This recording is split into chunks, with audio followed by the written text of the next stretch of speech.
चलिए, संविधान की पृष्ठभूमि हमारा टॉपिक है। हमने इससे पहले जो है संविधान का एक बेसिक फैक्ट पढ़ा, जिसमें संविधान में क्या बातें आती हैं, या संविधान की जो पुस्तक है उससे भाग 22 है ना। अनुच्छेद पढ़े हमने, थोड़ी सी जानकारी ली है, अनुच्छेद बाद में डिटेल करेंगे, है ना। कुछ मुख्य अनुच्छेद को कम से कम, है ना, कम से कम मुख्य अनुच्छेदों में आपको 20 से 40 अनुच्छेद ना रटे हुए होने चाहिए, ध्यान रखिएगा, है ना। ये बात अपने दिमाग में मान लीजिए कि डेली प्रैक्टिस में, डेली पेज के कुछ तरीके बनाकर जो है आपको कुछ अनुच्छेद को परमानेंट सेटल करना है, ठीक है। एक दिन में याद करने का प्रयास मत कीजिएगा, लेकिन ये प्रयास कीजिएगा कि मुझे गुजरना इसी से है ना। मैं आपको बताता हूं, एक बहुत बेसिक सा एक इंफ्रास्ट्रक्चर है, जहां पर आप अच्छे से सब्जेक्ट को पहले क्लियर कर लेते हैं, उसके बाद उसका रिवीजन करते रहते हैं और किसी भी एग्जाम के लिए अपनी तैयारी को बना के रखते हैं। आप देखिएगा कोई ऐसा एक पुश आएगा और आप उस लकीर को क्रॉस कर जाएंगे, और वो तभी हो सकता है जब आपका हर एक साइड थोड़ा थोड़ा करके धीरे धीरे क्लियर होता रहे, है ना। मतलब आप कमजोर नहीं है, आप बस प्रैक्टिस में लगे रहिए। कोई भी व्यक्ति कमजोर नहीं होता है, बस उसे अपना प्रैक्टिस बना के रखना पड़ता है, ठीक है। तो ये जो संविधान है, इसमें बस एक ही प्रैक्टिस चाहिए, कॉन्सेप्ट, लिंक और देन परिणाम, है ना। ध्यान रखिएगा, कॉन्सेप्ट अच्छा है, लिंक कर पाते हैं आप किसी भी टॉपिक से इसको, तो फिर आप अच्छे परिणाम की तरफ जाएंगे इसमें, ठीक है। समझिएगा, चलिए देखते हैं। तो देखिएगा, संविधान का जो पृष्ठभूमि है, या इसकी एक शुरुआत मानते हैं हम लोग, तो बहुत बेसिक सी बात है कि संविधान की शुरुआत कहां से हुई थी, या संविधान कैसे, इसका इतिहास जो है हमें कैसे मिलता है, ठीक है। तो जब बात होती है हमारे पास कि संविधान जो है ना, जैसे रूल्स की हम जब बात करते हैं, संविधान बेसिकली क्या, एक नियम है, रूल्स है, पॉलिसी है ना। तो अगर हम देखेंगे, राजा महाराजा भी इसको फॉलो करते थे, मतलब अपने यहाँ जो है कुछ ना कुछ नियम कानून बनाते थे। जैसे आपने मुगलों के बारे में कुछ ना कुछ सुना है, सिंह अफपा, है ना, दो अफपा जो प्रणाली सुना आपने, है ना। अकबर ने मनसबदारी प्रथा चालू की थी। तो ये जितने भी परिणाम है वो क्या है, संविधान के ही टाइप के हैं, बस अंतर ये है कि वो लिखित तौर पर लंबे समय तक नहीं चल पाए, है ना। लेकिन जब अंग्रेजों का आगमन हुआ, अंग्रेजों का आगमन हमारे यहाँ जो है ना, वो हुआ था 1600 में, है ना। अगर एक्चुअल एग्जैक्ट डेट देखेंगे तो ये 30 दिसंबर 1599 को हुआ था, ठीक है। लेकिन हम एक दिन को स्किप करके जो है 1600 बोलते हैं कि व्यापार करने के लिए जो है ये हमारे यहाँ पहुंच गए, ठीक है। जब हमारे यहाँ पहुंचे तो यहां से शुरुआत होती है, याद रखिएगा, 1600 से जो है ना हमारे यहाँ अंग्रेजों का आगमन हुआ। अंग्रेजों के आगमन के साथ ही जो है, अच्छा, अंग्रेजों का आगमन का मतलब यहाँ पर ध्यान रखिएगा, हम कंपनी के बारे में बात कर रहे हैं, इंडिया, ठीक है। ईस्ट इंडिया कंपनी के तौर पर जो है कंपनी हमारे यहाँ आती है, और ये ट्रेड या व्यापार के लिए जो है सबसे ज्यादा प्रयास करती है ना। अच्छा, इसकी कहानी क्या है, एक सबसे इंपॉर्टेंट बात क्या होती है, याद रखिएगा, पुर्तगालियों का जो आगमन हुआ था भारत में 1498 में हुआ था, है ना। 1498 में पुर्तगाली आए। जब आए तो आने के बाद जो है ना, इनके पास एक पावर था, है ना। और ये पावर क्या था, तो आपको पता होगा, पुर्तगाल के क्षेत्र के आसपास जो है ना, कैथोलिक, जितने भी कैथोलिक देश हैं, है ना, कैथोलिक देश का मतलब ऐसे देश हैं, ऐसे देश जो क्रिश्चियंस को मानते हैं, है ना, क्रिश्चियन कम्युनिटी को ज्यादा वैल्यू करते हैं। ऐसे में जो है ना, वहां के जो पादरी थे, है ना, पोप जो थे, उन्होंने क्या किया था, पुर्तगालियों को जो है ट्रेड के लिए एक ट्रेडमार्क दे दिया, चार्टर जिसको बोलते हैं, है ना, जैसे आज्ञा पत्र जिसको कहा जाता है। तो उसका विरोध करने के लिए ना कोई और नहीं आ रहा था। यानी आप नोटिस कर रहे हैं, 1498 में पुर्तगाली आ गए, 1600 में अंग्रेज आ रहे हैं, इतना लेट क्यों आ रहे हैं, 100 साल क्यों ले रहे हैं। तो इसका कारण है कि वो घटना थी जहां पर पुर्तगालियों को जो है ना एक तरीके से एकाधिकार दिया गया था, है ना, मतलब पावर दे दिया गया था कि तुम्हारे देश के अलावा कोई और व्यापार करने बाहर नहीं जाएगा या देश में नहीं जाएगा, ठीक है। तो उस कंडीशन में जो है यहां पर इस कंडीशन को तैयार किया गया, जहां पर इस तरीके की कंडीशन ला दी गई, है ना। तो इसके कारण क्या, पुर्तगालियों के राज हो गए, है ना, क्यों, क्योंकि वो किसी से संघर्ष नहीं करना पड़ेगा। तो इतिहास में पुर्तगालियों के पास कुछ पावर थे इस समय में। लेकिन फिर सब ऐसा हुआ कि कैथोलिक्स के पास जो है ना, जो थोड़ा सा डिफरेंशिएट हुआ, मतलब पावर जैसे जैसे अलग अलग हुआ, या लोगों का पावर जैसे जैसे बढ़ा, अलग अलग देशों का पावर बढ़ा, तो देश फिर जो है व्यापार करने के लिए चालू कर गए, और उस प्रकार जो है आज्ञा पत्र का अवमानना चालू हो गया, यानी आज्ञा पत्र को फिर लोग किनारे कर दिए, ठीक है। हाँ, अब उसके बाद जो है कंपनी यहां पहुंचती है ना। तो अब देखिएगा, यहां पर इस समय जो है ना, हम ब्रिटेन में रानी होती है, ठीक है। तो देखिए, अब इसके समय जो है ना, ये बात ध्यान रखिएगा, दो चीजें हमारे सामने आती है ना। पहला, जेम्स प्रथम की कहानी। जेम्स प्रथम का जो सबसे पहला आपने सुना है, जहांगीर के टाइमलाइन पर जो है जेम्स प्रथम का आज्ञा पत्र लेकर जो है ना, ये कौन पहुंचता है, कैप्टन हॉकिंस पहुंचता है ना। कैप्टन हॉकिंस जब भारत में पहुंचता है तो जहांगीर के दरबार में जाता है, और जहांगीर के दरबार में जाकर जो है वो सबसे पहले सोचता है कि चूंकि पुर्तगाली यहाँ पर पहले से है ना, ये बात ध्यान रखिएगा, हम जो भी पढ़ रहे हैं पुर्तगाली की बात पढ़ रहे हैं, ठीक है। तो जब देखिए, मैं आपको सिर्फ कॉन्सेप्ट क्लियर कर रहा हूँ, यहाँ पर ध्यान रखिएगा, फिर हम आगे तुरंत फास्ट कंपनी में पहुंचेंगे, ठीक है। तो समझिए कि उस समय जो है ना, अच्छा, यहाँ पर जो है पहले तो याद रखिएगा, जेम्स प्रथम का क्या मिलता है, इसको पत्र मिलता है, आज्ञा पत्र मिलता है कि ट्रेड करने के लिए कंपनी जा सकती है ना। कंपनी के लिए कंपनी जो है सबसे पहले यहां पर तक पहुंचेगी, ठीक है। अब होता क्या है, इस घटना में क्या होता है कि James, captain Hawkins, captain Hawkins सबसे पहला व्यक्ति था जिसने जो है इस डील को कन्वर्ट कर लिया या फिर कंसीडर करा लिया था, है ना, जहांगीर से जो है उसको पावर मिल गया कि वो ट्रेड कर सकता है, ठीक है। लेकिन समय दर समय जो है ये घटना जब घटती है या आगे चलकर ये घटना जब सामने आती है, तो उसके बाद कैप्टन हॉकिंस के बाद एक और दूसरा व्यक्ति था, याद रखिएगा, टॉमस रो, ठीक है। इसने पूरी तरीके से जो है, देखिए कैप्टन हॉकिंस जो है ना पूरी तरीके से ट्रेड करने के लिए जो है ना आगे पत्र नहीं ले पाया था जहांगीर से, है ना। लेकिन जब टॉमस रो आता है तो टॉमस रो ने पूरी तरीके से ट्रेड करने के लिए, साथ ही साथ फैक्ट्री लगाने के लिए जो है इसने जगह ले लिया था भारत के क्षेत्र में, सूरत पर, है ना। तो वो घटना जो है इस समय में हुई थी, याद रखिएगा। और इन लोगों के द्वारा जब ये घटना शुरुआती तौर पर किया गया तो इसका असर ये हुआ कि भारत में जो है इनका व्यापार जो है अब फलने फूलने लग गया। मतलब धीरे धीरे मुगल कमजोर हो गए और अंग्रेज मजबूत हो गए। देखिए सबसे पहले इनका काम क्या था, ये कंपनी आई थी व्यापार करने के लिए और बहुत मुनाफा कमाती थी, याद रखिएगा, है ना। जब इसको पता चल गया कि ये जो है व्यापार के साथ साथ एडमिनिस्ट्रेशन का काम भी कर सकती है ना, मतलब प्रशासन का काम भी कर सकती है, तो इसने धीरे धीरे क्या किया, प्रशासन न करते हुए दूसरे की मदद करना चालू कर दी। एक राजा को मदद करके दूसरे राजा को हराने का प्रयास किया, ठीक है। अब ऐसी स्थिति में जो है लगातार जो है इनकी शक्तियां बढ़ती चली गई, है ना। बात को समझने का प्रयास कीजिएगा। अब ऐसे में जब ये व्यापार करते करते जो है दूसरों की मदद करते करते अपनी शक्तियों का इजाफा किया, तो धीरे धीरे जो है ये प्रशासन तक चले गए। और एक घटना होती है, याद रखिएगा, जिसे आप कहते हैं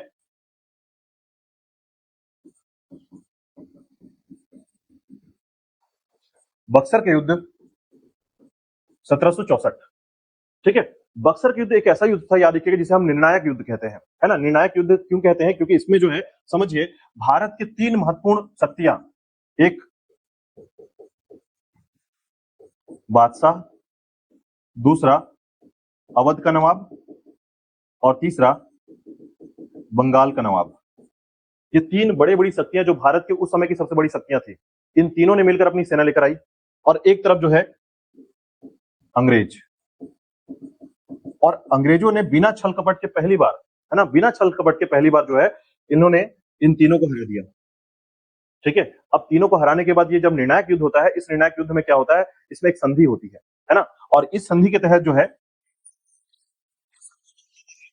कि जहां पर अंग्रेजों ने जो है अब भारत में प्रशासन करने की दिशा में जो है पहला कदम रख दिया है, ठीक है। तो यहीं पर उसकी शुरुआत पहली बार मानी जाती है, ठीक है। तो वो कंडीशन क्या है कि भारत में संविधान की पृष्ठभूमि कहां से आई थी, है ना। जैसे कि मैंने बताया कि संविधान जो है ना पहले दूसरे दूसरे रूप में आपको देखने को मिलता था। पहले राजाओं के द्वारा कोई ना कोई नियम लागू की जाती थी, है ना, राजकुमारों के द्वारा कोई ना कोई नियम लागू की जाती थी, लेकिन उसको हम संविधान का रूप इसलिए नहीं दे पाते क्योंकि वो जो है एक समय, सीमित समय तक के लिए चलने वाला एक नियम था। लेकिन समय दर समय जो है जब संविधान की धीरे धीरे शुरुआत हो रही थी, या फिर जब आज का जो संविधान हमारा है वो कहां से आया, उसके लिए अगर हम देखें तो ये शुरुआत होती है, याद रखिएगा, है ना, 1764 के बाद इसकी कहानी स्टार्ट हो जाती है। तो समझिएगा इस बात को कि 1764 का एक निर्णायक युद्ध जो है बक्सर के युद्ध, और इस बक्सर के युद्ध में जो है निर्णय होता है जहां पर इलाहाबाद की संधि इसे कहा जाता है, ध्यान रखिएगा, इलाहाबाद की संधि। और इस संधि के तहत कुछ परिणाम आपको देखने को मिलेगा। तो देखिएगा इस समय जो है ना कंपनी की हालत क्या थी और भारत की हालत क्या थी, उस हालत को देखते हुए जो है ये कैसे आता है आपका ये चार्टर एक्ट या फिर रेगुलेटिंग एक्ट, वो आपको समझ में आ जाएगा, ठीक है। तो संविधान की पृष्ठभूमि में सबसे पहली बात आती है, याद रखिएगा, बक्सर के युद्ध हमने लड़ लिया, अंग्रेज जीत चुके हैं, ठीक है। अब हम बात करेंगे परिस्थितियों की, सिचुएशन की, भारत की परिस्थितियां, इस समय भारत की परिस्थिति क्या थी इसके बारे में, ठीक है। समझने का प्रयास कीजिएगा। फिर से मैं बोल रहा हूं कि अगर आप इसको बहुत अच्छे से कनेक्ट कर लेंगे, यकीन कीजिए कोई भी क्वेश्चन का आंसर आपसे नहीं छूटने वाला है, ठीक है। बस आप कनेक्ट कीजिए, चीजों को समझने का प्रयास कीजिएगा। देखिएगा तो परिस्थितियां क्या थी इस समय में, परिस्थितियां ये थी कि बंगाल हार चुका है। बंगाल में जो है ना इस समय दो प्रकार का प्रशासन था, है ना। बंगाल की बात हो रही है, देखिए अभी हम थोड़ा सा समझने का प्रयास कीजिएगा। 1770 की बात मैं बता रहा हूं आपको। 1770 में क्या हुआ था आपको पता होगा, एक अकाल पड़ा था, डिजास्टर था, बहुत बड़ा डिजास्टर था, है ना, एक लंबा टाइम अकाल। इसमें 10 लाख से ज्यादा लोग की मृत्यु हुई थी। आज तक ऐसा अकाल हमारे भारत में नहीं पड़ा है जितना बंगाल के ये अकाल की बात की जाती है। तो याद रखिएगा बंगाल का जो अकाल है इसमें 10 लाख से अधिक लोगों की मृत्यु हुई थी। मतलब स्थिति ये थी कि स्थिति क्या थी, है ना, समझ सकते हैं आप, कंपेयर कर लीजिए थोड़ा सा कि 10 लाख लोगों की मृत्यु, है ना, अभी तक के युद्ध में जो है ना हम कंपेयर करते हैं तो वर्ल्ड वार ही एक ऐसा जगह है जहां पर इतनी मृत्यु होती है ना। बाकी 3 साल से यूक्रेन और ये चल रहा है उसमें भी इतनी संख्या नहीं जाएगी और बाकी जगह की संख्या भी इस लेवल पर नहीं जाएगी। लेकिन ये समझिएगा कि ये घटना क्या थी, ठीक है। तो बंगाल में एक लंबे समय तक अकाल होता है।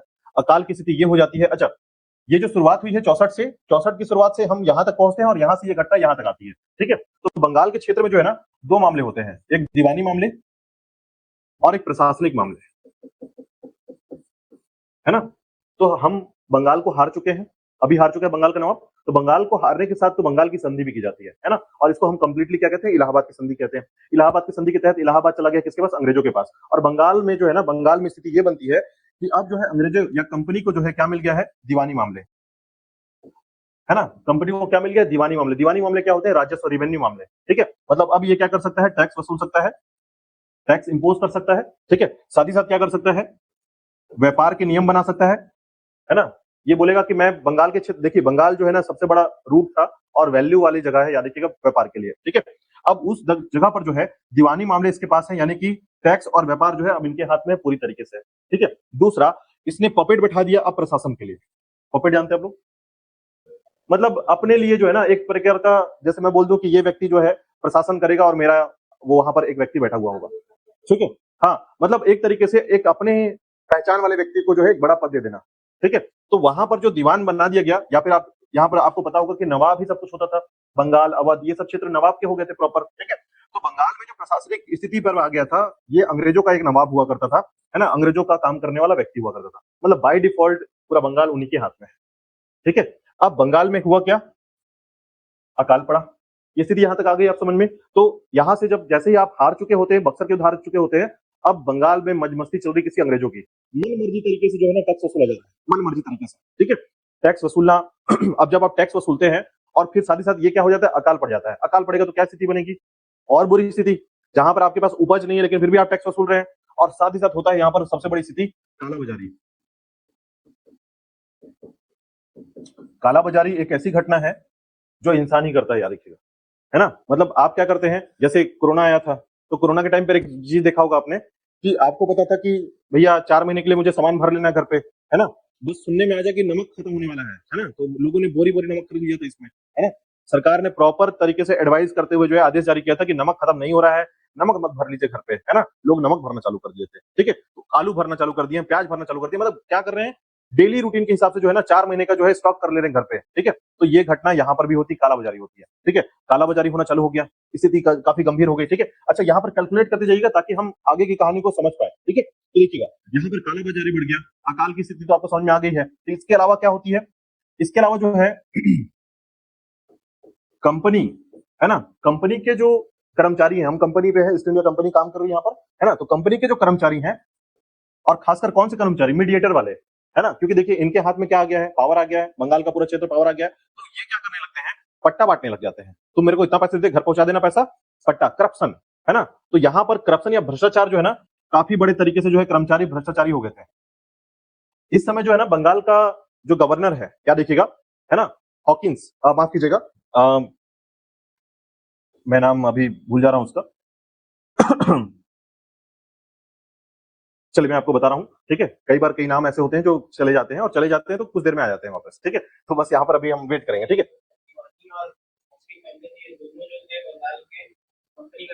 हाँ, अब कंपनी, ठीक है, हाँ, ये मैं अच्छा समझाता हूँ। देखिए, जब लेने का मामला आएगा तो कंपनी हाथ फैला देगी, है ना। लेकिन जब मामला आएगा सड़क बनाने का, तो बोलेगी ये बनाएगा, है ना। बात समझ में आ रही है कि जब आपसे ना कैसे किया जाता है, देखिए इसमें क्या होगा, टैक्स वसूला, टैक्स वसूल के मैं अपना घर चले जाता हूँ, है ना, मैं ले आता हूँ टैक्स अपने घर पे, और बोल दूंगा जब वहां पर काम करने की बात आएगी तो बना लेना तुम अपना, ठीक है। तो वो क्या करेगी, डबल टैक्स वालाएगी वहां पर, अब उसके पास खजाना खाली हो जाएगा ना ऐसे में। तो वो क्या कर रही है कि नवाब को जो पपेट रखा गया है, वो प्रशासन की कुछ मुख्य बिंदुओं को तो कंट्रोल कर लेगी अंग्रेज, लेकिन जब बात आती है काम करवाने की, तो अंग्रेज खड़े नहीं होते वहां पर, ठीक है। मतलब बंगाल के क्षेत्र में सड़क व्यवस्था, है ना, पानी व्यवस्था, जो भी व्यवस्था चाहिए, जो कि लोगों के लिए दिनचर्या के लिए जो चीजें चाहिए, वहां पर आता है प्रशासन, है ना। प्रशासन वही काम करता है। तो टैक्स वसूलना कोई और कर रहा है और प्रशासन का काम कोई और कर रहा है, इसी को बोलते हैं द्वैत शासन प्रणाली।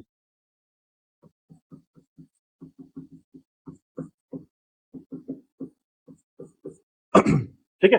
तो याद रखिएगा, वारेन हेस्टिंग जो है ना इस समय का क्या था, यहाँ पर गवर्नर था, याद रखिएगा, है ना। ये मैं बताया था, थोड़ी देर में आ जाता है वापस, ठीक है। कभी कभी क्या होता है कि आप बहुत सारी बातें जब आपके दिमाग में चल रही होती है ना, तो ये थोड़ा अंदर आर बार होता है, ठीक है। तो देखिए, तो कंपनी के कर्मचारी जो है ना इस समय याद रखिएगा बहुत ज्यादा क्या हो गए थे, भ्रष्ट हो गए थे। भ्रष्ट का मतलब कंपनी के हिसाब से जो है ना, कंपनी है, इस बात को समझिएगा, प्रयास कीजिएगा, कंपनी जा रही है लॉस में, लेकिन कर्मचारी जा रहे हैं फायदे में, है ना। ये वाला सिचुएशन का जब खतरनाक होता है, तो वारेन हेस्टिंग को जब जो है ना, जब ये अंग्रेज जो था, ब्रिटेन बुलाया गया था ना, तो ये जो है ना पैसे भर भर के लेके गया था। मतलब ऐसा कहा जाता है कि जब ये अपने साथ गया था तो इतना ज्यादा पैसा लेके गया था कि जो कैलकुलेशन में नहीं है।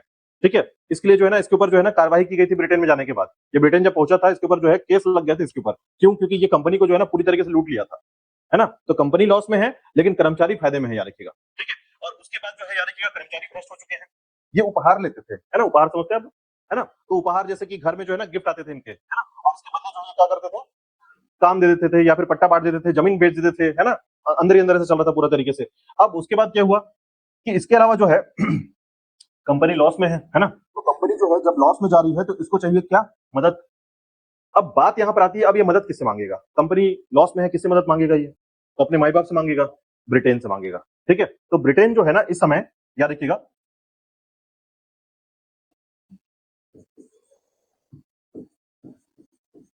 ब्रिटेन के प्रधानमंत्री,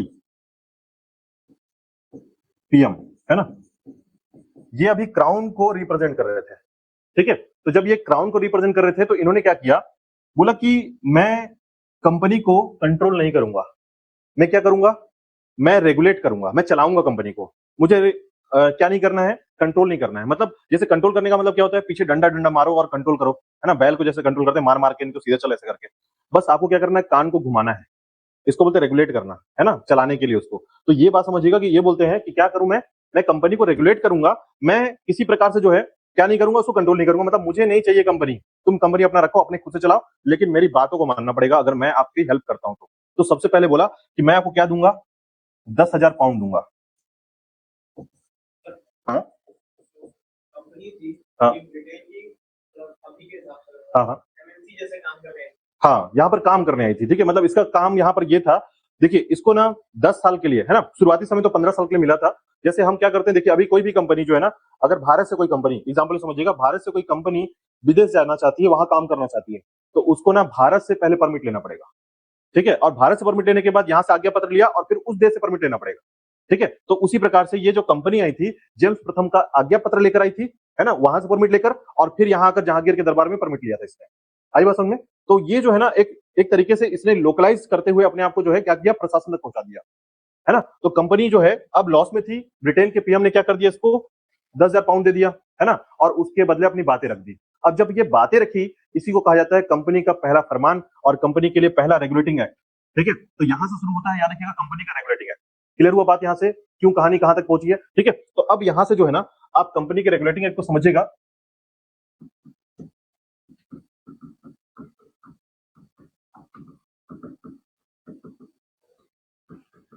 1773, 1773।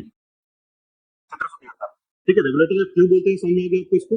और 1773 में क्यों आया था, इसका कहानी मैं आपको बताया कि 70 से लेकर जो है ना अकाल वाले जो कंडीशन थे, उसके बाद ये जब देखने को मिला तो लॉस में गई कंपनी 2-3 सालों में। अब जब लॉस में गई तो फिर स्थिति आ गई कि वो बंगाल अपने ब्रिटेन से कुछ मांगे, पैसा मांगा सिस्टम चलाने के लिए। तो कंपनी ने, पीएम ने बोला कि एक काम करते हैं कि स्थिति ऐसे रखते हैं जहां पर जो है मुझे जो चीज चाहिए, है ना, तो पहले तो ये चीज देखिएगा कि क्या क्या कंडीशन थी। भारत की कंडीशन मैंने आपको बताया पहले। ठीक है, तो भारत की कंडीशन के आधार पर जो है ना कंपनी, पीएम को लगा कि मुझे जो है ना भारत के आधार पर जो है कंपनी के कुछ रूल्स को बदलने पड़ेंगे।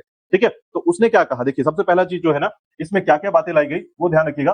और आपको मैंने बताया कि यहां तक जो है ना मैंने थ्योरी से कनेक्ट किया आपको, अब थोड़े फैक्ट्स पर कनेक्ट करूंगा। ठीक है, क्योंकि बहुत सारी बातें अगर हम डिस्कस करेंगे तो 1773 से मैं आगे एक कदम नहीं बढ़ पाऊंगा, है ना। जैसा कि मैं जनरली आपको बताता हूं कि मैं बहुत सारी चीजों को अगर आपके सामने परोसता हूं तो उससे ये टाइम कंज्यूम करेगा पूरा। ठीक है, इसके लिए जो है ना हमको बहुत अच्छा टाइम चाहिए होता है। लगभग मैं बता दूं कि कॉन्स्टिट्यूशन को पढ़ने में ना मैं 3 महीने का टाइम लगाऊंगा, तो आप देखेंगे कॉन्स्टिट्यूशन की पूरी कहानी आपको समझ आ जाएगी। लेकिन मैं इतना टाइम नहीं दूंगा अभी आपको। ठीक है, तो यहाँ पर आते हैं 1773 में। सबसे पहले देखिएगा, इस समय जो है ना क्या किया गया, बंगाल का गवर्नर कौन था, वारेन हेस्टिंग, या देखिएगा। ठीक है, तो वारेन हेस्टिंग जो था ना बंगाल का गवर्नर था,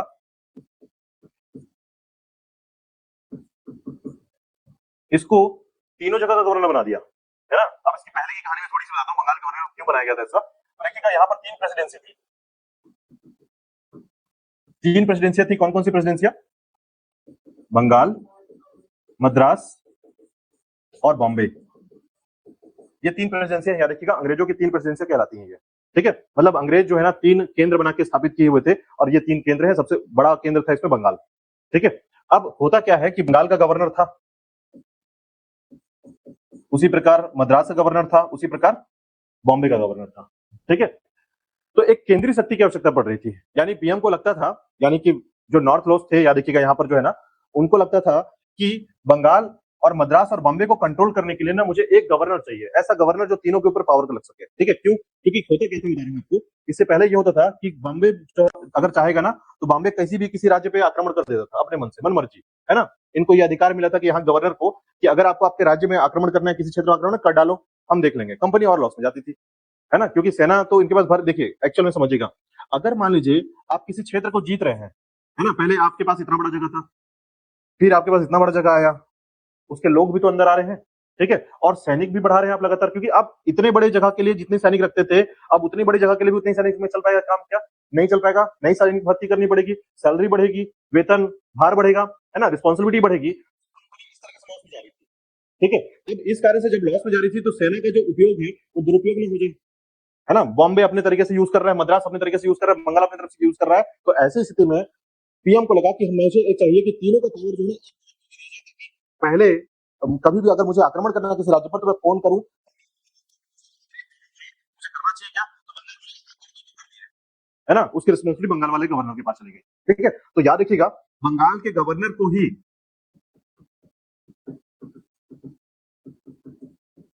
तीनों प्रेसिडेंसी का गवर्नर बना दिया गया। ठीक है, तो तीनों प्रेसिडेंसी का गवर्नर जनरल जो है अब कौन बन गया है, याद रखिएगा, वारेन हेस्टिंग बना है। यानी पहला, याद रखिए, गवर्नर जनरल के बारे में पूछा जाएगा तो वारेन हेस्टिंग पहला गवर्नर जनरल है। ठीक है, तो बंगाल का गवर्नर तीनों प्रेसिडेंसी का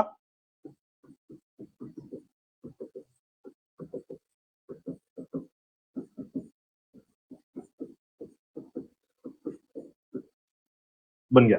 ठीक है, अब इसके बाद बात आती है, याद रखिएगा, कि जब उपहार वाली बात जो कि मैंने बताया था आपको, अब कर्मचारियों को उपहार देना लेना बंद करा दिया गया, है ना। कंपनी, प्रधानमंत्री ने बोला कि अगर कंपनी के कर्मचारी ऐसे ही उपहार लेते रहे, गिफ्ट लेते रहे, तो भ्रष्टाचार चलता ही रहेगा। भ्रष्टाचार या करप्शन को बंद करने के लिए हमें करना पड़ेगा, गिफ्ट वाली प्रकृति को बंद करना पड़ेगा, है ना। कोई भी व्यक्ति किसी से भी अब गिफ्ट नहीं ले सकता। अगर पता चल गया, जैसे भारत में लागू है, याद रखिएगा, अगर आप गिफ्ट लेते हैं, है ना, किसी भी व्यक्ति से टैक्स पे करना पड़ेगा, गिफ्ट पर क्या टैक्स है। ठीक है, आपको पता होगा सचिन तेंदुलकर को जो है ना विदेश से एक फरारी गिफ्ट मिली थी, और वो फरारी को वापस कर दिया उन्होंने, क्योंकि फरारी के बराबर ही उनको टैक्स पे करना था। ठीक है, तो बोला कि भैया रख लो अपना फरारी, है ना, उसको कैश भेज देना। ठीक है, तो वो स्थिति समझ लीजिएगा कि उपहार जो है ये बैन कर दिया गया है। उपहार कर्मचारियों के लिए, ये भ्रष्टाचार को कंट्रोल करने के लिए था, कर्मचारियों के लिए प्रतिबंधित। नहीं नहीं, इंडिया का नहीं है ये बंगाल का गवर्नर जनरल, याद रखिएगा। इंडिया वाले तो अभी बात लेट है ना, हम लोग इंडिया वाला गवर्नर जनरल बाद में आएंगे, ठीक है, वो लेट है अभी। ये तीन प्रेसिडेंसी का गवर्नर जनरल है, याद रखिएगा। बात समझ पा रहे, नहीं समझ पा रहे, है ना।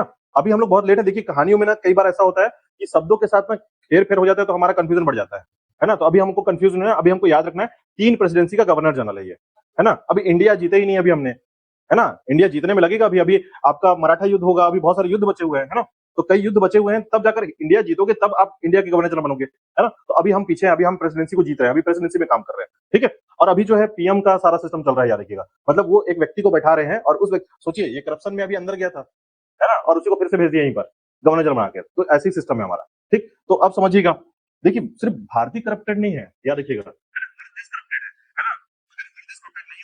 अभी आपको बताओ, कल एक अमेरिका में, यूएसए में, 2019 में अभी उसने जो है ना, आई थिंक 9 लाख रुपए या 10 लाख रुपए जो है, इस प्रकार का एक इश्तिहार जारी किया है, जहां पर 10 लाख रुपए जो है जो भी ढूंढ के देगा, है ना, उस प्रकार के प्रेस रिलीज किया उसने।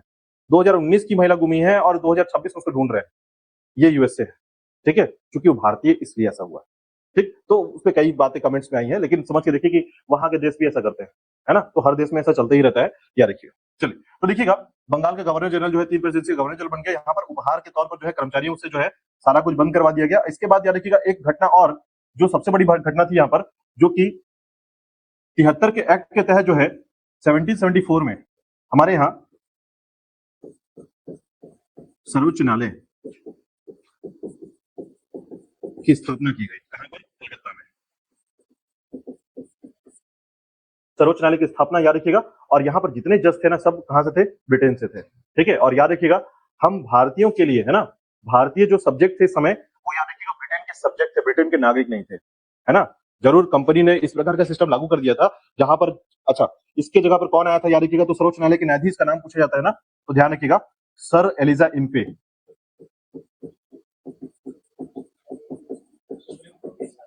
हाँ, सुप्रीम कोर्ट की स्थापना, याद रखिएगा, ठीक है। हाँ कंसिडर करते हैं, लेकिन ध्यान रखिएगा जब बात दिल्ली की आएगी तो वो हमारी वैल्यू की है ना। अभी यही कन्वर्ट होकर दिल्ली पहुंच जाएगी, याद रखिएगा, है ना। तो लेकिन ये ध्यान रखना है कि अगर आपको अंग्रेजों के टाइम की बात याद करें तो इसको कलकत्ता को बोलेंगे सुप्रीम कोर्ट हमारा। हाँ ज्यूरी सिस्टम, है ना। तो ये जो सर्वोच्च न्यायालय के न्यायाधीश यहाँ रखिएगा, है ना, जिसमें टोटल 4 लोग थे। 4 लोग में सबसे मुख्य कौन था? Sir Elijah Impey. इनका नाम एकदम रटा हुआ रहना चाहिए, याद रखिएगा, क्योंकि कई बार एग्जाम पूछता है सर्वोच्च न्यायालय के पहले न्यायाधीश, है ना, जो सुप्रीम न्यायाधीश है, याद रखिएगा हमारे, वो कौन है? Sir Elijah Impey. ठीक है, तो ये ब्रिटेन से थे, याद रखिएगा, और बाकी लोगों को भी ये ब्रिटेन से 3 लोग को लेकर आते हैं। टोटल ब्रिटेन सब्जेक्ट के तौर पर जो है ना, ब्रिटिश सब्जेक्ट के तौर पर जो है भारतीयों के नियमों का पालन करते हैं, भारतीय नियमों को जो है मतलब कंसीडर करते हैं। आप ये कह सकते हैं कि इनके द्वारा जो है ब्रिटिश जो भी सब्जेक्ट होगा, और ब्रिटिश सब्जेक्ट कौन है? भारतीय लोग, है ना। ध्यान रखिएगा, ब्रिटिश नागरिक नहीं है, ब्रिटिश सिटीजनशिप नहीं है। ये किसी को भी, जैसे मान लीजिए ब्रिटेन के लोग यहाँ पर हैं और उन लोग लड़ेंगे आपस में और केस जाएगा इसके पास, तो ये नहीं देखेंगे उसको, केवल भारतीयों के केस देखे जाएंगे, याद रखिएगा, है ना। ब्रिटिश सब्जेक्ट, क्लियर है बात यहाँ पर। तो भारतीयों की चीजों को देखने के लिए जो है यहाँ पर न्यायाधीशों की स्थापना कर दी गई, या फिर सर्वोच्च न्यायालय जो है स्थापित कर दिया गया। ये इंपॉर्टेंट पॉइंट है, याद रखिएगा, जब भी क्वेश्चन पूछा जाता है तो इससे पूछा जाता है 1774 में जो है स्थापित हुआ था, किस एक्ट के तहत? 73 के एक्ट के तहत। ठीक है, तो ये 3 सबसे बड़े बड़े काम जो हुए थे इस समय में। बाकी जो काम हुआ था वो मैंने बताया है। यहाँ पर ध्यान रखिएगा कि कितना पैसा दिया गया था, है ना, 10,000 पाउंड जो है यहाँ पर दिया गया था। उसके अलावा जो है इन सब कारणों को देखते हुए पीएम ने जो है क्या किया, यहाँ पर सारा चीज जो है स्थापित किया था। ठीक है, एक बात ध्यान रखिएगा। हाँ कलकत्ता में, ठीक है, कोई इशू नहीं, हाँ कोई इशू नहीं इस बात को लेने में, क्योंकि फैक्ट कैसे हट जाएगा। मान लीजिए सुप्रीम कोर्ट, इसको सुप्रीम कोर्ट ही बोलते थे, है ना।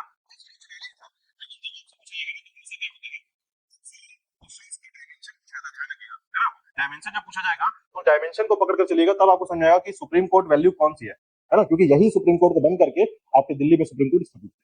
ठीक है, तो जब सुप्रीम कोर्ट की बात की जाएगी और दिल्ली की वैल्यू से के हिसाब से क्वेश्चन का पैटर्न होगा, तो आपको दिल्ली का आंसर करना होगा। लेकिन ध्यान रखिएगा वो 1774 में ही हमसे आंसर करता है ना। तो ये ध्यान रखिएगा कि सुप्रीम कोर्ट की स्थापना भारत में जो है इस टाइमलाइन पर हुआ था। ठीक है, 1774 में हुआ था। ठीक है,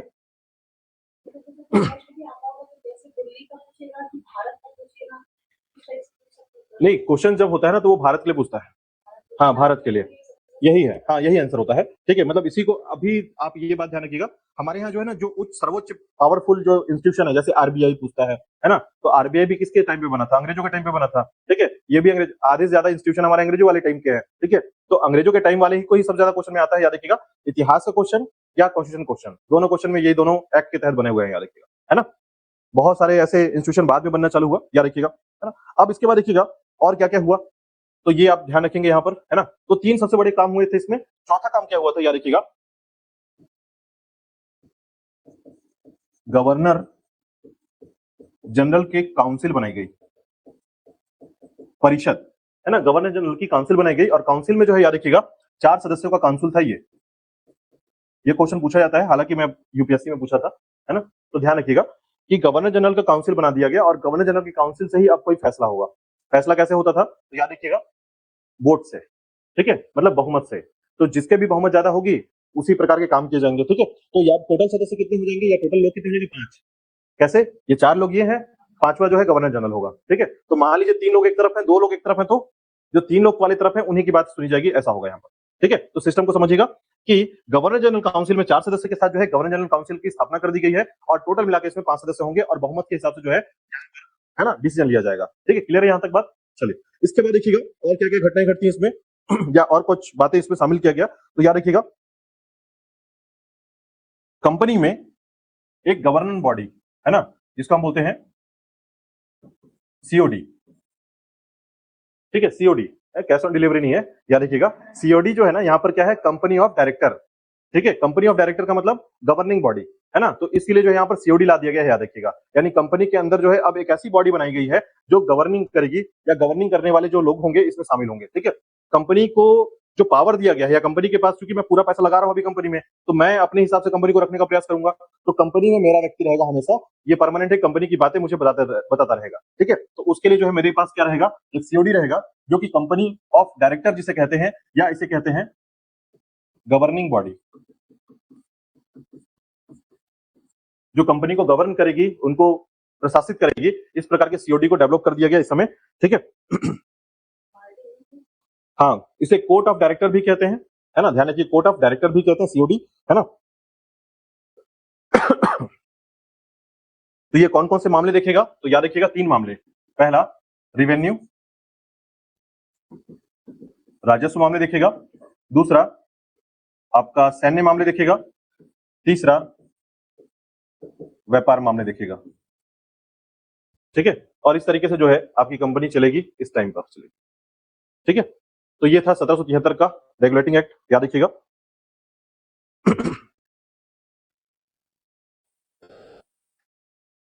क्लियर हुआ यहां तक? इसके बाद देखिएगा, मैं आपको बता दूं कि कंपनी का पहली बार जो है ना रेगुलेटिंग एक्ट आया, है ना। कंपनी ने पहली बार इसको इंट्रोड्यूस किया, हालांकि पीएम ने इसको तैयार करवाया था, कंपनी के पास आया, कंपनी को उसके बदले क्या मिल रहा है? पैसा मिल रहा है। ठीक है, तो कंपनी अब ठीक ठाक समझ गई कि मुझे क्या क्या करना है, कंपनी ने चलना चालू कर दिया। ठीक है, अब लगातार जो है ना ब्रिटेन अब हस्तक्षेप करता ही रहेगा। कारण क्या था? कंपनी में इन्वेस्ट किया है वो। ठीक है, तो अपना पैसा कौन डूबने देगा? कंपनी को हमेशा इस बात को सेटल डाउन करके रखना पड़ेगा कि ब्रिटेन को मैंने कहीं पर भी तो हर्ट नहीं किया, है ना। तो याद रखिएगा, एक कंपनी, सोचिए एक छोटा सा देश, उसकी एक छोटी सी कंपनी एक भारत जैसे देश को जो है गवर्न करना चालू कर रही है। ठीक है, तो ये जो टाइमलाइन है 1773 का, उस 73 के बाद जो है ना कंपनी ने देखा। अच्छा, एक बात और ध्यान रखिएगा, कंपनी या ब्रिटेन इस बात को तय करती है कि भारत में जो है किसी प्रकार का कोई पंगा तो नहीं हो रहा है। पंगा का मतलब यहाँ पर ऐसी कोई चीज तो नहीं हो रही जिसमें वो क्या करते थे, नीति को लागू करते थे या पॉलिसी लाते थे और पॉलिसी को चेक भी करते थे, है ना। इसलिए आप नोटिस करेंगे कि जितने भी चार्टर एक्ट हैं या जितने भी एक्ट हैं, उसके बाद जो है तुरंत के तुरंत एक चेकिंग करने के लिए जो है ना एक कमेटी भेजते थे भारत में, है ना। फिर कमेटी जैसे साइमन कमीशन आपने सुना होगा, है ना, कई ऐसे कमीशन हमारे यहाँ आए हुए हैं। कमीशन क्यों आते थे? क्योंकि वो चेक करते थे कि हमारे द्वारा जो पिछला पॉलिसी लाया गया था उससे क्या माहौल चल रहा है यहाँ पर। ठीक है, तो इनके गैप होते थे 10 साल 20 साल का गैप, है ना। तो हर 20-20 साल में नया चार्टर एक्ट आएगा, है ना। जैसे 33 में आया, फिर 53 में आया, है ना। तो इस प्रकार से हर 20-20 साल में आपको डिफरेंस मिलेगा। लेकिन बगावत बढ़ने लगी, उसको 20 साल से 10 साल कर दिया गया। तो इस बात के फैक्ट्स को समझ के चलिएगा कि ब्रिटेन और कंपनी ने जो है मिलकर जो हमारे पास हमारी जो पॉलिसी डेवलप की, हमारे भारतीयों के लिए जो पॉलिसी डेवलप की, उस डेवलप पॉलिसी को बार बार चेक करना और साथ ही साथ उसमें परिवर्तन करते रहना। ठीक है, तो जो 1773 में कुछ कमियां खोज के निकाली गई, है ना। 1773 लागू तो कर दिया गया, उसके बाद उसमें कमियां भी आई, और उस कमियों को दूर करने के लिए फिर से एक एक्ट लाया गया, जिसे बोला जाता है 1781 का एक्ट ऑफ सेटलमेंट।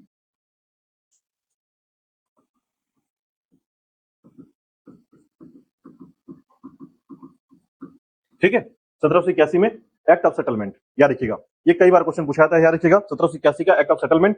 ठीक है,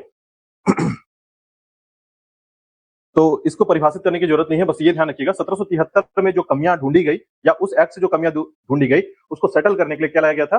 एक्ट ऑफ सेटलमेंट लाया गया था, 1781 में लाया गया था। ठीक है, जब इस समय लाया, एक्ट ऑफ सेटलमेंट लाया गया या एक्ट ऑफ सेटलमेंट जिसे कहा जाता है, उसकी कुछ विशेषताएं, जिसमें 2 विशेषताएं सबसे इंपॉर्टेंट है, याद रखिएगा। ठीक है, तो पहले क्या होता था, गवर्नर जनरल और सर्वोच्च न्यायालय दोनों ना फंसे हुए थे एक दूसरे में। कैसे फंसे हुए थे समझिएगा, है ना। ये भारतीय नागरिक है, ठीक है, और उसके बाद जो है न्यायालय होता था, इसके बाद जो है गवर्नर जनरल होता था, और उसके बाद न्यायालय। ठीक है, मतलब आप गवर्नर जनरल के पास क्यों जाओगे? मतलब सिस्टम ये समझ के देखिए कि हुआ क्या था। मैं एक छोटी सी घटना बता रहा हूं, इस समय में इतिहास में कहीं लिखा मिल जाता है ऐसा, है ना। नाम मुझे अभी करेक्ट अभी याद नहीं है कि किस व्यक्ति के साथ ऐसा हुआ था, बट मैं रामू नाम का एक व्यक्ति था, है ना। तो रामू नाम का व्यक्ति था, उसने चोरी की थी, है ना। चोरी किया, अब चोरी करने के बाद जो है वो जाता है किसके पास? न्यायालय के पास, क्योंकि गवर्नर जनरल उससे छोटा है तो क्यों जाएगा उसके पास, है ना। मतलब न्यायालय को तो हम यही चीज के लिए चुनते हैं। जैसे मान लीजिए अगर एग्जाम्पल के तौर पर किसी गांव में चोरी हुई है, तो आप सरपंच के पास नहीं जाएंगे, वो पुलिस के पास जाएंगे या फिर सीधे न्यायालय में जाएंगे, है ना। सरपंच के पास जाएंगे, इसका मतलब आप क्या करवा लेंगे। तो उसी प्रकार जो है वो सरपंच था इस समय के लिए, एक वैल्यू के हिसाब से देखा जाए तो वो गवर्नर जनरल के पास ना जाकर के किस पास गया? न्यायालय के पास गया, और न्यायालय में उस रामू को जो है ना चोर घोषित कर दिया गया, है ना। अब उस रामू को जब चोर घोषित कर दिया गया, उसको फांसी दे दी गई। बाद में 4 दिन बाद पता चलता है जब उसको फांसी हो गई तो वो चोर नहीं था, है ना। तो अब वो फंस गया। अब इसके बाद क्या हुआ, जब इस बात की कमी को देखी गई, तो ये सोचा गया कि क्यों ना हम न्यायालय के ऑप्शन में कुछ और भी ढूंढ के निकाल लें, कि किसी के पास दूसरा ऑप्शन भी होना चाहिए कि इसके ऊपर कहीं जाया जा सके, है ना। तो ऐसे सिचुएशन में इस समय दूसरा ऑप्शन था, और वो था प्रिवी काउंसिल। यानी आप कहां जाएंगे? सीधे ब्रिटेन जाइए, अपना पत्र दिखा करके जो है बच सकते हैं। लेकिन भारत से रामू ब्रिटेन कैसे जाएगा, है ना। उससे ये बोलेगा कि मेरे फांसी लगा दो भाई, उतना पैसा तो नहीं है मेरे पास। ठीक है, तो उस सिचुएशन में उसको फांसी हो गई। लेकिन फिर जो है ना ये एक्ट ऑफ सेटलमेंट लाया गया और गवर्नर जनरल को जो है न्यायालय के क्षेत्र से हटा दिया गया। अब बोला गया कि न्यायालय के बाद जो है दूसरा अगर किसी को अपनी सुनवाई करानी है तो गवर्नर जनरल के काउंसिल में जा सकता है। ठीक है, तो पहला एक्ट ऑफ सेटलमेंट में क्या किया गया कि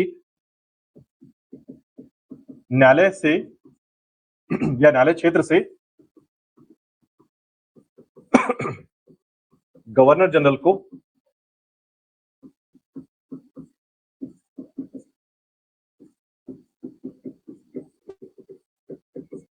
मुक्त कर दिया गया या अलग कर दिया गया।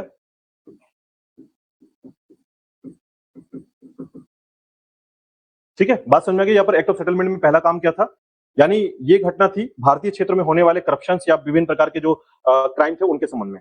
ठीक है, इसके तहत जो है एक्ट ऑफ सेटलमेंट लाया गया और एक्ट सेटलमेंट में न्यायालय के क्षेत्र से गवर्नर जनरल को मुक्त कर दिया गया, यानी यहां से जो है वो मुक्त होकर के अब उससे ऊपर चला गया। अब जो है न्यायालय के ऊपर हो गया कौन, गवर्नर जनरल।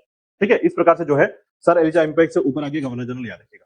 ठीक है, जो बंगाल का गवर्नर जनरल है इस समय। ठीक है, अब इसके अलावा जो है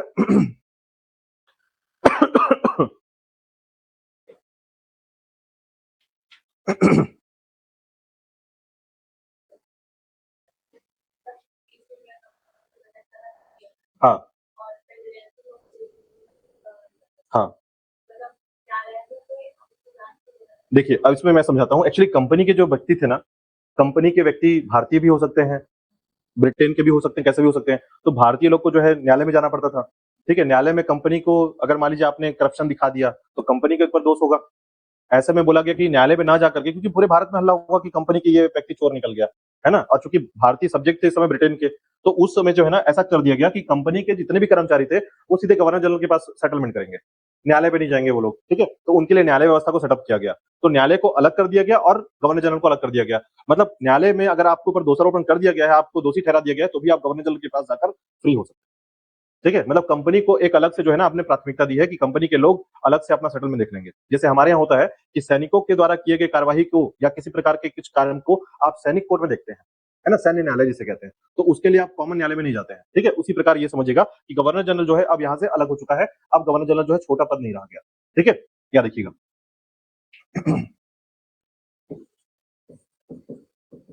इसके बाद राजस्व मामले को मुक्त कर दिया गया, याद रखिएगा।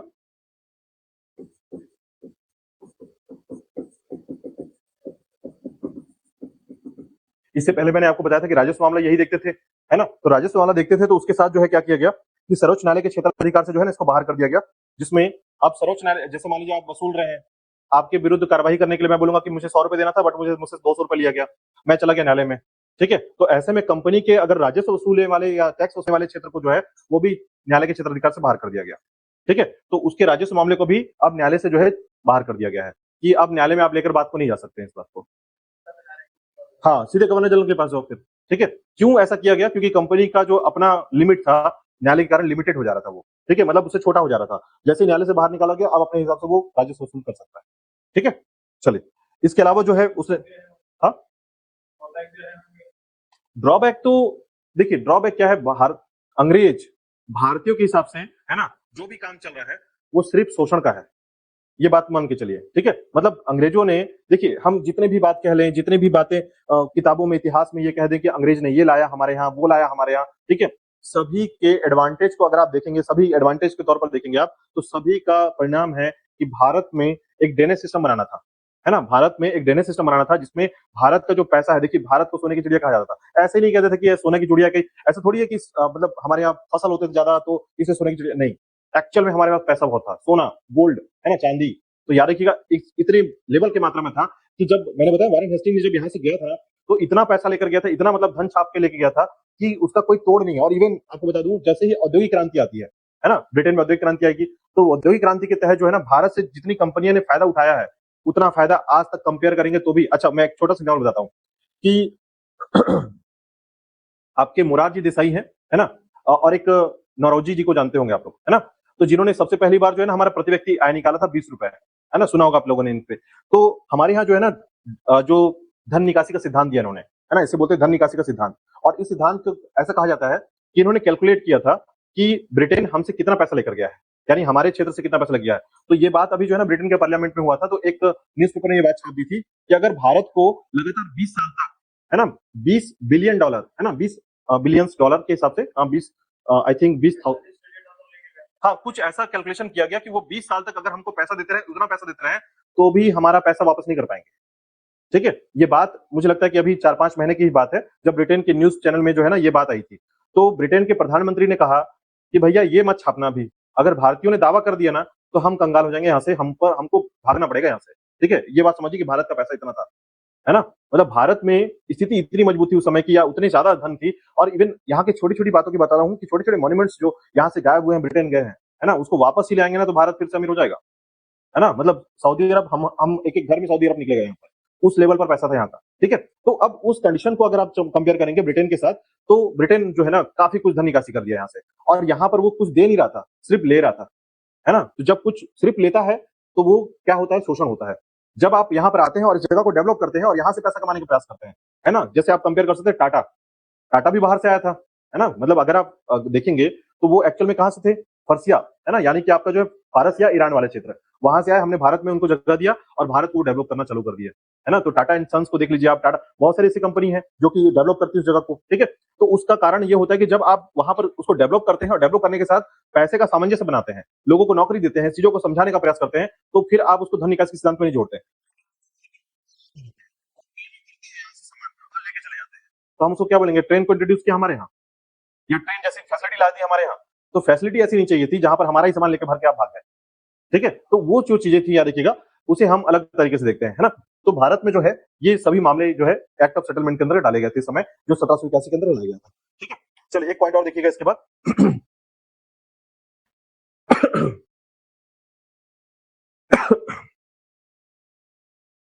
बस इसमें एक ही बात याद रखिएगा, न्यायालय के क्षेत्र से गवर्नर जनरल को मुक्त कर दिया गया, राजस्व मामले को जो है मुक्त कर दिया गया, है ना, न्यायालय के क्षेत्र से।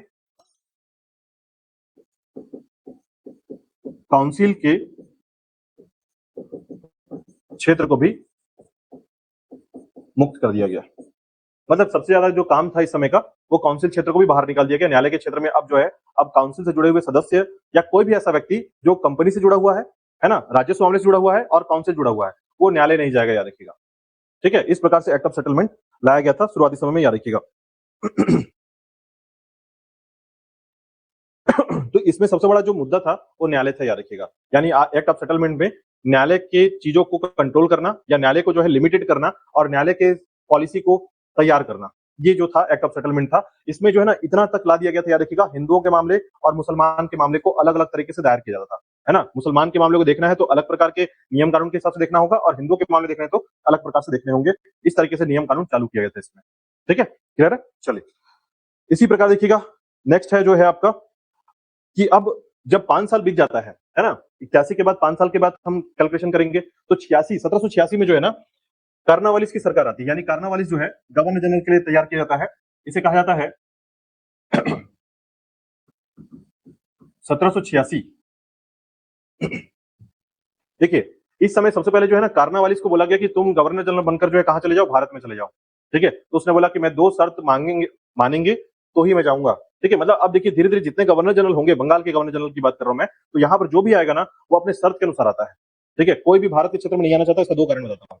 पहला कारण ये है कि यहाँ शिक्षा पद्धति बिल्कुल जीरो है। ठीक है, तो उस जगह पर जो है शिक्षा पद्धति को कंट्रोल करना और अपने पेरेंट्स, मतलब परिवार को लेकर आना है। तो परिवार जो है वो तो जितने साल यहाँ 4 साल रहेंगे, तो 4 साल के लिए तो आप ऐसा समझ लीजिए कि यहाँ से आपको जंगल भेज दिया रहने के लिए, है ना? वही वाला सिचुएशन रहेगा यहाँ पे, क्योंकि आप ब्रिटेन में रह रहे हैं, तो ब्रिटेन में आपका सब कुछ हाईटेक मिलेगा आपको, और आपकी जो शिक्षा है, आपकी जो भी विकास है, डेवलपमेंट है, वो प्रॉपर होता रहेगा। इसलिए कंडीशन ये रखा जाता था यहाँ जाने के लिए कि जो मैं शर्त रख रहा हूँ, क्या मेरे जैसे आप देखे होंगे किसी आईबी में जो है किसी व्यक्ति को जब रखा जाता है तो बोलता है कि मुझे ये वाली बंदूक नहीं चाहिए, ये वाली बंदूक चाहिए, है ना? मतलब अपने कंडीशन के अकॉर्डिंग। बड़े बड़े इंस्टीट्यूशन में इस प्रकार से किसी को जब चेयरपर्सन बनाया जाता है या कोई महत्वपूर्ण व्यक्ति बनाया जाता है, तो उसको उसकी कंडीशन के अकॉर्डिंग जो है ऑफिस स्टाफ और लोग दुनिया भर के दिए जाते हैं। तो इसी पास जो है ना यहाँ पर कार्नावालिस, लॉर्ड कार्नावालिस जो है, ये इस समय गवर्नर जनरल बनकर आता है।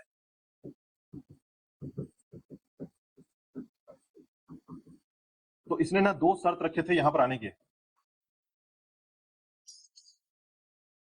ठीक है, तो 1786 के अधिनियम में जो है एक्ट ऑफ 1786 से कहा जाता है। ठीक है, तो कार्नावालिस को जब गवर्नर जनरल नियुक्त किया गया, तो जब इसने पद को स्वीकार किया तो इसने 2 शर्त मांगे। बोले 2 कंडीशन रहेगा मेरा। पहला तो ये रहेगा कि अभी आपने पता था, अभी हमने जब उसके काउंसिल को बनाया था तो 4 सदस्य दिए थे उसमें। ठीक है, तो बोला कि गवर्नर जनरल की बात जो है ना आप कोई मानता नहीं काउंसिल में। कारण क्या था, गवर्नर जनरल के विरुद्ध जो है ना बाकी 4 लोग हो जाते थे। तो ऐसे में जब हाथ 4 लोग खड़ा करेंगे तो गवर्नर जनरल की बात नहीं होगी। तो यहाँ पर ये वाले सिस्टम को बोला कि बंद करो, और पहला शर्त रख दिया इसने कि गवर्न काउंसिल में गवर्नर की बात या गवर्नर का आदेश इंपॉर्टेंट होगा। ठीक है, मतलब गवर्नर बनकर मैं जाऊंगा तो मैं ऐसा नहीं चाहता कि 4 लोग मिलकर मेरे बात को काट दें, है ना, या मेरी वैल्यू खत्म कर दें। तो ऐसे में जो है इसने विशेष मामलों में जो है काउंसिल के निर्णय को, जो काउंसिल के जो भी निर्णय थे उस समय, उसको बंद करते हुए गवर्नर जनरल के जो निर्णय होंगे उसको ज्यादा इंपॉर्टेंस देने की बात कह दी। ठीक है, और दूसरा बोला कि मुझे जो है ना बंगाल का सेनापति बना दो। ठीक है, चीफ एंड कमांडर, याद रखिएगा। तो यहां पर जो है कार्नावालिस क्या बन जाता है, सेनापति बन जाता है। सेनापति का मतलब होता है कि वह जो है ना अब किसी भी सेना को आदेश दे सकता है कि मार दो उसको, तो पूरी सेना चली जाएगी उसको मारने के लिए। ठीक है, अभी तक क्या है, ये बंगाल को कंट्रोल करेगा, बॉम्बे को कंट्रोल करेगा या मद्रास को कंट्रोल करेगा, लेकिन कंट्रोल कैसा, उसके नीचे के गवर्नर जनरल को ये बोलेगा, है ना, जो कि मैंने बताया था आपको कि 3 गवर्नर तो रहेंगे, है ना। तो 3 गवर्नर में बंगाल का जो गवर्नर है वो गवर्नर जनरल है तीनों का।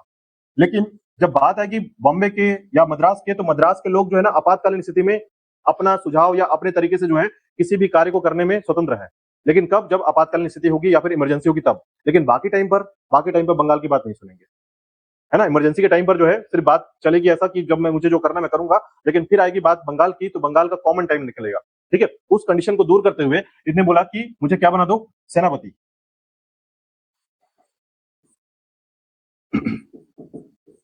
यानी सेनापति का पद मुझे चाहिए।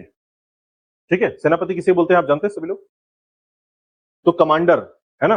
तो जितने पूरे के पूरे चीफ है कमांडर इसे कहा जाता है, जो कि भारत में जितनी भी सेना होगी अंग्रेजों के पास या कंपनी के पास, उसका एक बात सुनेगा। और आपको पता होगा जैसे हमारे यहाँ सेनापति कौन है भारत में अभी वर्तमान में, राष्ट्रपति, है ना। तो समझिए ये क्या बना एक्चुअल में इस पावर के साथ, है ना। तो राष्ट्रपति की वैल्यू ले गया, है ना। तो याद रखिएगा ये उसे सेनापति और कमांडर इन चीफ का पद दिया गया, याद रखिएगा।